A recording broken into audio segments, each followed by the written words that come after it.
Assalamualaikum warahmatullahi wabarakatuh. Perkenalkan, nama saya Novia Miftahul-Jana dengan NIM 2240-2006. Terima kasih kepada Bapak Ali Nur Rafiq selaku dosen pengampu mata kuliah kajian teks Arab. Di sini saya akan membahas tentang makalah 1 sampai 6 guna untuk memenuhi tugas UTS kajian teks Arab. Baik, langsung saja ke pembahasan. Pembahasan yang pertama yaitu sebelum faslul wudu, furudul wudu, fardu wudu. Yang kedua yaitu faslul furudul wudu'i, fardu wudu sebelum faslun wa'i istisalat fi masalil mandi sunnah. Yang ketiga yaitu mandi sunnah. Yang keempat perkara yang keluar dari dua lubang. Yang kelima yaitu rukun-rukun sholat. Yang keenam yaitu perkara yang membatalkan sholat. Baik, langsung saja ke materi yang pertama, yaitu sebelum fasul wudu, farudul wudu atau fardu wudu. Wudu merupakan suatu kewajiban bagi orang yang sudah batil ketika akan melaksanakan sholat atau ketika akan melakukan sesuatu yang keabsahannya disyaratkan harus berwudu. Seperti tawaf di Ka'bah, wudu juga merupakan sarana yang menuntun syarat sahnya ibadah. Dalam penafsiran, banyak terjadi perbedaan ulama dalam fardu wudu. Yang selanjutnya, fardu wudu ada 6, yakni niat. Yang kedua, membasuh muka. Ketiga, membasuh kedua tangan beserta kedua siku sampai siku. Yang keempat, mengusap sebagian kepala. Yang kelima, membasuh kedua kaki beserta dua mata kaki. Yang keenam, tertib. Baik, langsung ke pembahasan yang kedua, yaitu ahlus wa furudul wudu'i, fardu wudu sebelum fasul wal istisalat al-masunati, yaitu mandi sholat.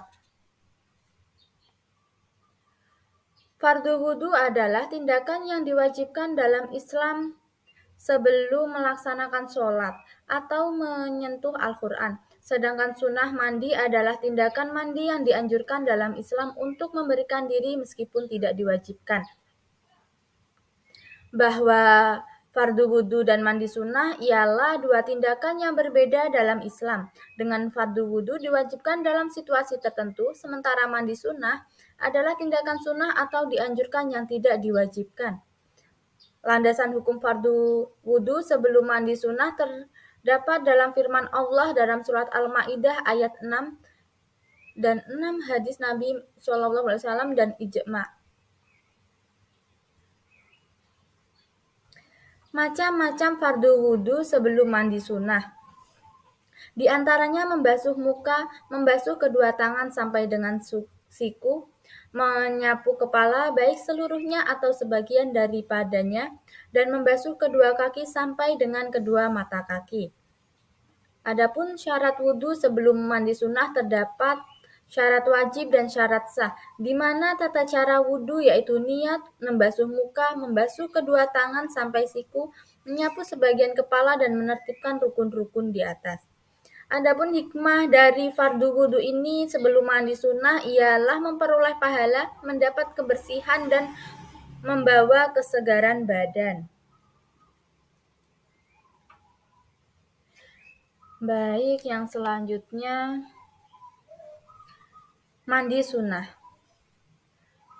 Mandi sunnah merupakan mandi yang apabila dilaksanakan oleh seorang mukallaf ia mendapatkan pahala, dan jika tidak dilakukan maka ia tidak akan mendapat cela atau tidak berdosa.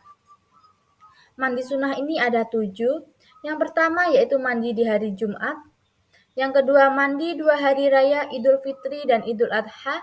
Yang ketiga mandi setelah memandikan jenazah. Yang keempat mandi ihram. Yang kelima mandi ketika masuk Mekah. Yang keenam mandi ketika hendak wukuf di Arafah. Yang ketujuh mandi untuk sholat istihaq. Mandi yang bersifat ibadah pernah dicontohkan oleh Rasulullah SAW Tata cara yang beliau ini menjadi sunnah yang perlu kita ikuti.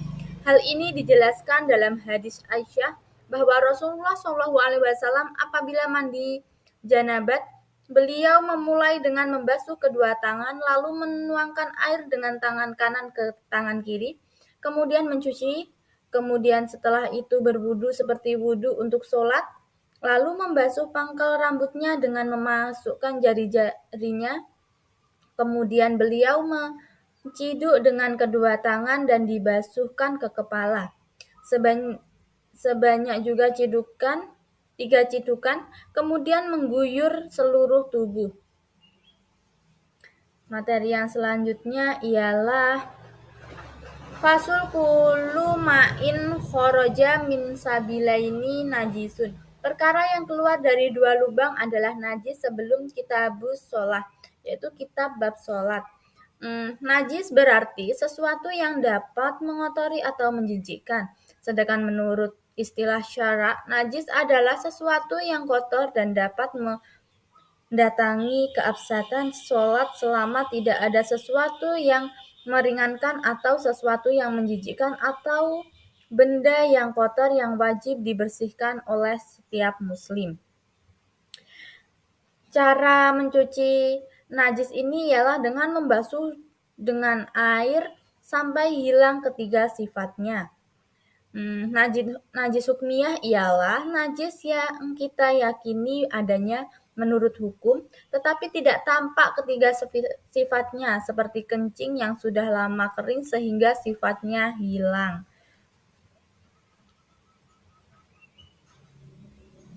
Pengertian istinja secara bahasa adalah menghilangkan kotoran, sedangkan pengertian syara luas adalah menghilangkan kotoran yang keluar dari dua jalan kemaluan, yaitu hubul dan dubur dengan air atau batu dan sejenisnya yang bisa membersihkan kotoran. Istinja ialah menghilangkan perkara najis yang keluar dari dua lubang, yaitu lubang depan untuk air kencing dan lubang belakang untuk kotoran. Hukum istinja ini wajib. Oleh karena itu, kotoran yang keluar dari dua jalan tersebut dan tidak dibersihkan bisa menyebabkan penyebab timbulnya najis dan penghalang sahnya suatu ibadah. Materi selanjutnya yaitu tentang sholat. Sholat menurut bahasa artinya berdoa, sedangkan menurut syarat, ialah beberapa ucapan dan perbuatan yang diawali dengan ucapan takbir dan diakhiri dengan ucapan salam, dengan memenuhi beberapa syarat yang telah ditentukan.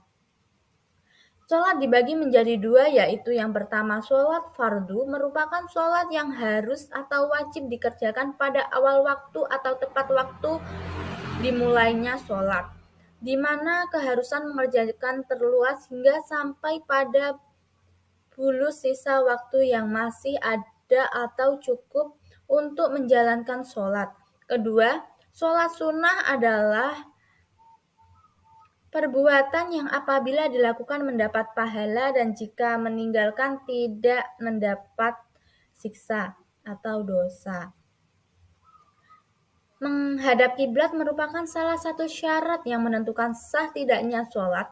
Secara umum, kiblat dapat dibagi menjadi dua, yaitu arah kiblat bagi orang yang dapat melihat langsung Ka'bah dan arah kiblat bagi orang yang tidak mampu melihat Ka'bah secara langsung. Adapun hal yang memperbolehkan untuk meninggalkan menghadap arah kiblat ketika dalam dua keadaan, yaitu kita peperangan dan berpergian. Bab selanjutnya yaitu perkara yang membatalkan sholat. Terdapat 18 rukun sholat yang harus dipenuhi dalam setiap sholat. Ini termasuk takbiratul ihram, membaca al-fatihah, ruku, sujud, dan lainnya. Jika salah satu rukun ini diabaikan, sholat dianggap tidak sah. Sunnah sholat adalah perbuatan dianjurkan tetapi bukan menjadi rukun. Ini termasuk adzan, iqamah, qunut, dan sholat subuh dan sholat witir pada pertengahan Ramadan. Ada 5 sholat wajib dalam Islam, yaitu zuhur, asar, maghrib, isya, dan subuh. Wajib bagi setiap muslim menjalankan pada waktu yang telah ditentukan. Syarat wajibnya sholat, ada 3 syarat wajib yang harus dipenuhi untuk menjalankan sholat dengan sah. Beragama Islam, sudah balik, dan berakal sehat. Perbedaan sholat laki-laki dan perempuan. Terdapat perbedaan dalam pelaksanakan sholat antara laki-laki dan perempuan, termasuk posisi tangan dan tubuh saat ruku, sujud, dan duduk. Aurat perempuan lebih luas daripada aurat laki-laki. Baik, terima kasih. Itu tadi materi yang dapat saya sampaikan. Jika ada salah kata, mohon maaf.